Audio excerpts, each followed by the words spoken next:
More reviews of the Third Doctor's era from DWRG. A defining era, writes Michael Hickerson on the 2nd of the 6th, 98.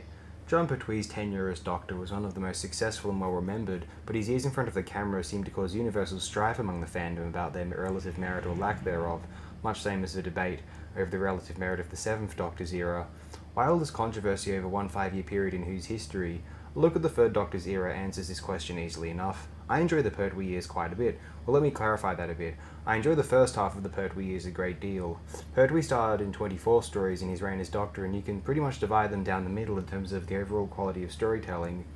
The first 12 stories have what I consider to be the classic stories, with one or two less than stellar stories being the exception rather than the rule, while his final 12 you see some rather pedestrian stories with one or two great stories standing out of the pack. It's an interesting dichotomy, and one of the reasons I think we as fans are so divided on whether or not the Pertwee years are actually considered good or bad. But one thing is certain, the Pertwee years always entertained.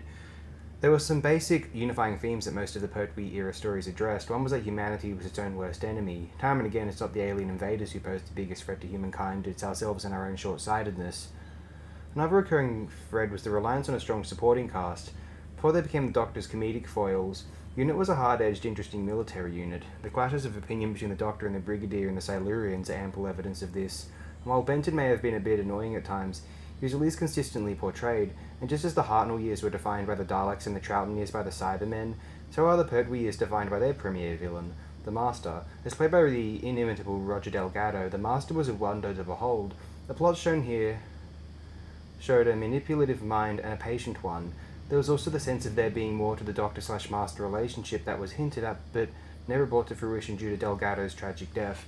But as always, the Third Doctor who defined his era, no longer content to sit on the sidelines and allow his companions to define the action on the show, the Doctor dove into danger left and right. He was arrogant at times, but he never lost his basic humanity and connection to his companions.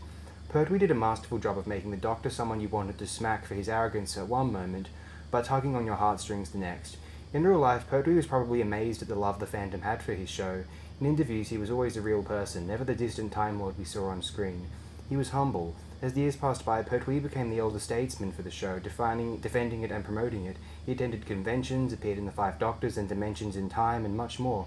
He fought for legitimate fan conventions, even writing an apology letter to DWM for failing to appear at a convention. As on screen as the Doctor, in real life Pertwee was a gentleman, and one that is sorely missed by the Who fandom. Thankfully, he left us a rich, complete era that has us all talking to this day.